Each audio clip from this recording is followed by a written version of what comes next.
what's so hard about it is that we now have studied the story so excessively that I wish I'd sort of written down my version of it before I did all my studying.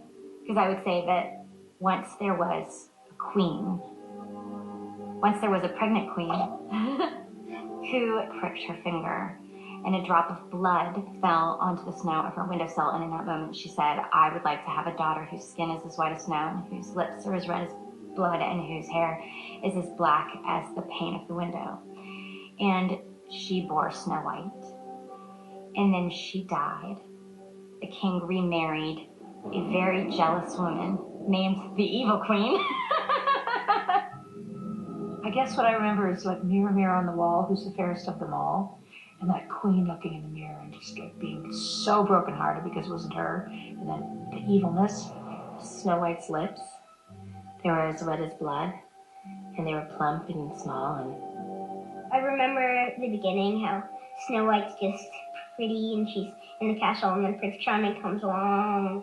I remember him coming in and singing that song by the well and kind of swoops in, and that was really my image of him, and he would look very handsome and very dashing and sang very prettily. The Evil Queen asked her huntsman to bring back her heart. But I know that later, when I read various versions of that story, I think in college, I learned that she actually wanted to eat the heart. I always feel like my version of Snow White and the Seven Dwarfs always crosses over with Sleeping Beauty. I always get confused between the two, like, sleeping princesses. She was running through the woods at night and she found an empty cottage. And in that cottage, she found 7 little beds. And she cleaned up the house for a very long time. I remember the deer, and I remember the birds, and I remember how sweet and beautiful Snow White was, and falling in love and going, God, she's pretty. You know, as a little guy, it'd be great to have a beautiful girl like that living in an apartment with 6 guys. My favorite characters in the Snow White story has always been the Seven Dwarfs. Hi-ho, hi-ho. I just love the Seven Dwarfs. Snow White fell asleep in the dwarfs' beds that night. She woke up the next morning to all of the dwarfs. Where were they all night? Maybe she was just tired. Maybe it was just the afternoon, because I don't know why. Or do dwarves work all night?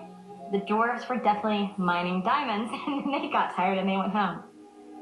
Eventually, when she thought she was safe, this old hag brought her this apple. The old woman comes and gives her the apple, and you're just like, don't eat the apple! She took a bite out of the apple, and then she was found unconscious by the 7 dwarfs.